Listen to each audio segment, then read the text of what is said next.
Ok, pessoal, vou começar de novo aqui, mais um vídeo, ok? Deixa eu apagar essa foto, vamos lá. Pessoal, eu vou entrar com vocês aqui, gente, ó, nos tipos de coesão, tá? Depois eu vou gravar em duas ou três etapas, tá? Porque são para ficar videozinhos mais curtos. Depois vamos emendar ali, né? Então, assim, ó, coesão, a nomenclatura dela pode variar muito de autor para autor. Tá? Então, assim, não há uma nomenclatura muito clara, muito definida. Tá? Então, alguns autores classificam como dois tipos, outros como três. Só que aí nesses dois tipos tem subtipos. E às vezes um subtipo que está dentro de um autor, para o outro autor ele não é um subtipo de coesão, ele é um tipo específico, né? É um tipo a mais. Então tem essas variações, né? Eu trouxe uma nomenclatura para vocês, então reparem, pessoal, mais importante do que saber a nomenclatura é conseguir reconhecer esses tipos, né, essas formas, esses mecanismos de coesão. E é isso que cabe a vocês, né, como alunos e tudo mais. Então eu vou trabalhar com alguns tipos, não se preocupem muito, como eu falei para vocês, em decorar nomes, se preocupem em tentar entender o que significa, né? O primeiro tipo de coesão que eu vou trabalhar com vocês são dois tipos. Tá? Eu vou trabalhar com a coesão referencial. Provavelmente vou começar com um videozinho com tipos mais simples e depois vou aprofundar para alguns tipos que são mais complexos, da coesão referencial. E o segundo tipo que é o que a gente chama de coesão sequencial. Basicamente tem a ver com essa amarração, né? A coesão sequencial da sequência ao texto e a coesão referencial ela é o que vai buscar, né? Pescar as palavras no texto, retomar as palavras que eu já usei a partir de outras palavras ou a partir das mesmas palavras. Sinônimos, né, ou a partir de hiperônimos e por aí vai. Então reparem que a coesão referencial é justamente a referência, né, como diz o nome, é a coesão que vai buscar referências do texto ou referências fora do texto. O tipo de coesão, o tipo de referência mais comum no texto é a referência fora, né, a forma como as palavras se relacionam a entes que estão fora delas. Isso não vai cair nesse vídeo aqui, isso a gente já viu, pessoal, quando a gente estudou, por exemplo, figuras de linguagem, né? Estratégias de referenciação, metáfora, metonímia, como elas buscam estratégias diferentes. A contiguidade e semelhança vão cair aqui dentro, mas de outra forma, tá? Então eu vou tentar explicar um pouquinho isso agora. Então imaginemos o seguinte: a primeira forma de coesão é a coesão referencial. E a mais comum é a coesão por substituição. Então eu posso substituir uma palavra num texto, uma palavra que já apareceu, por exemplo, por sinônimos ou por pronomes. O uso de pronome é o mais comum. Os pronomes tendem a ser semanticamente esvaziados. Tá? Por exemplo, né? Esse exemplo aqui, ó. Vamos lá. Anitta fará novas apresentações em sua turnê na Espanha. Ela, reparam, ó, como eu uso o pronome ela, para retomar, Anitta. Anitta é aquela cantora, né? Então eu uso Anitta e depois uso ela. Aqui, ó, eu tenho uma retomada, coesão referencial, por pronome pessoal. Aqui eu digo, ó, Anitta fará novas apresentações em sua turnê na Espanha. E digo, a cantora tem feito sucesso em diversos países. Aqui eu já utilizo léxico, uma outra palavra. Em vez do nome próprio Anitta, eu uso a profissão dela, a carreira de cantora. Então percebam, pessoal, aqui, ó, há uma diferença entre ela e cantora. Reparem como a palavra ela é, em termos semióticos, ela é mais esvaziada. Professor, o que isso significa? Reparem que eu não faço ideia do que esse ela significa no mundo. Quando eu digo ela, só a palavra ela, não há como eu saber do que eu estou falando sem recorrer ao texto. A única coisa que eu consigo demandar daqui, e em alguns casos nem dá para demandar isso, depende do pronome, é que é uma mulher, feminino, ela. Agora o resto eu não consigo. Aqui eu já consigo demandar mais. Ó. A palavra cantora tem um referente no mundo específico que não é necessariamente a Anitta. Então é como uma palavra que tem um outro referencial no mundo. Agora aqui, ó, aqui por esse jogo de hiperônimo e hipônimo, porque a Anitta é uma cantora, nem toda cantora é a Anitta, mas a Anitta é uma cantora, uma relação de hipônimo e hiperônimo, por isso aqui eu consigo retomar, pelo léxico, né, por uma palavra, eu consigo retomar no texto aqui, no sentido do texto, consigo retomar Anitta. Isso é coesão referencial, por substituição. Pode ser por pronome. O caso dos pronomes é interessante, porque o pronome, o advérbio também, né, eles não precisam necessariamente retomar uma palavra, um termo, eles podem retomar termos maiores. Inclusive, uma oração inteira. Se eu dissesse, por exemplo, assim, ó, vamos lá, né? O preço do dólar tem subido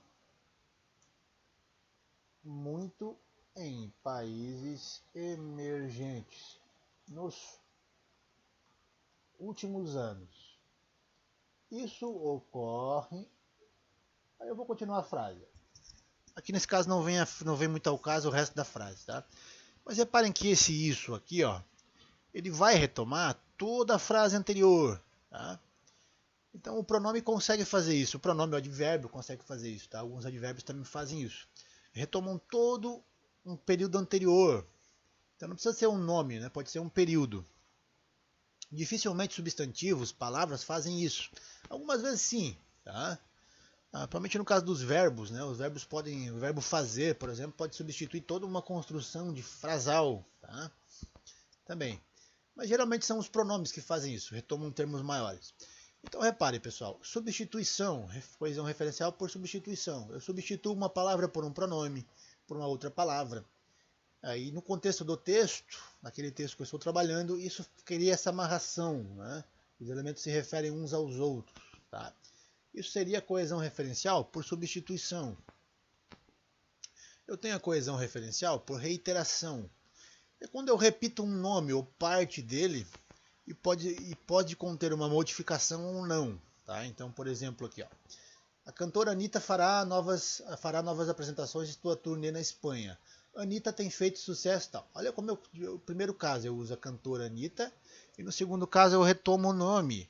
E olha como não fica repetitivo. Tá? Isso é uma forma de construir sem precisar recorrer a sinônimos ou sem precisar recorrer a pronomes. A gente sempre diz assim, ó, não repita a palavra várias vezes.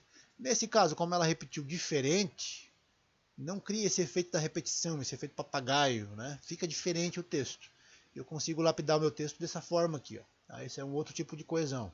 Coesão por reiteração. Tem um poema que é muito famoso, gente, do Drummond, que é aquele assim, ó. No meio do caminho tinha uma pedra. Esse poema usa muito a reiteração, tá? Então no meio do caminho tinha uma pedra, tinha uma pedra, tinha uma pedra no meio do caminho tinha uma pedra. Ele vai repetindo os versos sempre em posições diferentes. Ele usa um outro tipo de estratégia de coesão, que a gente vai ver depois separadinha, que tem a ver com paralelismo, tá? Mas ele vai criando esse efeito, né? Como se os versos fizessem isso, né? Fossem invertendo e vão se repetindo várias vezes. Isso também é reiteração. E geralmente quando eles se repetem tem alguma coisa de diferente, tá, pessoal? Geralmente a reiteração ela até pode vir igualzinha, mas geralmente ela vem com alguma modificação, tá? Ela acrescenta algum dado novo, então ela vai se construindo assim, né? Ela toma alguma coisa de trás e vai reescrevendo, toma alguma coisa de trás e vai reescrevendo. O pronome que é reiterador por natureza é o pronome possessivo, tá? Por quê? Porque o possessivo ele retoma a pessoa e ao mesmo tempo adiciona uma característica a ela, né? Se eu digo, por exemplo, assim, ó, Luana é uma boa mãe. Tem um exemplo assim também no texto de vocês. Tá? Ó, Luana é uma boa mãe. Seus filhos são, aí continua. Posso dizer qualquer coisa aqui, percebam, né? Não tem problema aqui, mas olhem isso aqui, ó, esse pronome possessivo. Olha como esse pronome possessivo, ele retoma a Luana, o nome da mãe, e ao mesmo tempo ele acrescenta um dado novo, que são os filhos aqui. Ó. Então, olha como ele faz essa coisa, esse movimento de voltar e adicionar algo novo. Né? Então esse pronome possessivo ele é naturalmente reiterador. Tá? Ele tende a acrescentar um dado novo sempre a algo que já foi dito. Né? Então você pesca aquilo que foi dito e acrescenta algo novo. Ele tem muito esse uso. Não é que ele vai ter sempre esse uso, mas ele tem também esse uso. Tá? Além disso, pessoal, eu não botei aqui, eu botei um exemplo para frente. Tá? Aliás, aqui, ó, eu vou recorrer a isso aqui. E aqui eu vou gravar um outro vídeo depois, mas não tem problema. Coesão referencial por elipse, que é aquela coesão referencial que eu retomo um termo que já foi utilizado sem que esse termo precise aparecer. Tá? A forma mais simples dele é essa. Ó. Por exemplo, Maria foi ao Rio de Janeiro. Na verdade, não é a primeira vez que faz isso. Então percebam, ó. Aqui, ó, tem aquilo que eu falei para vocês, ó. Faz isso. Faz o quê? Ir ao rio, né? Então percebam como aqui eu tenho um jogo entre um verbo e um pronome que já retomam referencialmente, ó, a frase inteira anterior, tá?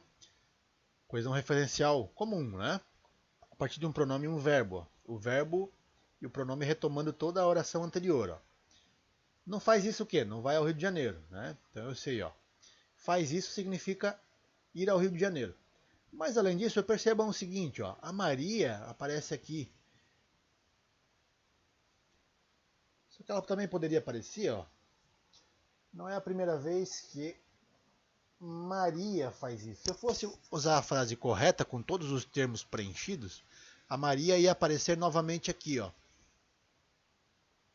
Tá certo? Porque a Maria é o sujeito desse verbo faz. Como a Maria já aparece antes, eu consigo suprimir isso aqui, ó, apagar, sem que faça falta. Então eu consigo fazer uma costura do texto, em vez de acrescentar uma coisa nova, um pronome, de acrescentar um sinônimo, alguma coisa assim, eu apago simplesmente a palavra. E crio essa tessitura, né? Crio essa amarração do texto. Isso é coesão por elipse, pessoal. Tá? Então são 3 tipos de coesão referencial que nós temos mais comumente, que é a coesão referencial por substituição, ou seja, eu substituo uma palavra por outra, ou por um pronome ou por outra palavra, um termo. Né? Eu tenho a coesão referencial por reiteração, no qual eu repito. Aliás, repetição e reiteração são diferentes. Tá? A coesão referencial por repetição e por reiteração. Mas eu vou tratar as duas coisas como se fossem a mesma aqui, para não dar confusão. Tá? Dependendo do autor, eles mudam o significado. Mas enfim, reiteração é aquilo que eu repito, né, o que eu já usei, posso adicionar ou não um fato novo. Então aqui eu substituo, aqui eu repito, e na elipse eu apago um termo. Então tem um tipo de coesão referencial na qual eu substituo um termo, tem um tipo de coesão referencial na qual eu retomo um termo, que eu já utilizei, modificando ou não, e tem um tipo de coesão referencial na qual eu apago um termo, que é bem entendido. Tá? Então são os 3 tipos de coesão referencial. Falando de forma mais simples, nós vamos ver que tem coisas que são mais complexas, tá? Um pouquinho. Pessoal, então assim, ó, eu vou parar esse vídeo por aqui, para não ficar muito longo, e vou retornar, tá? De novo falando sobre a coesão referencial, mas agora de uma forma um pouquinho mais aprofundada, para a gente perceber como tem alguns elementos que são mais difíceis de elaborar. Tá? Vou parar o vídeo por aqui e já volto já. Até mais.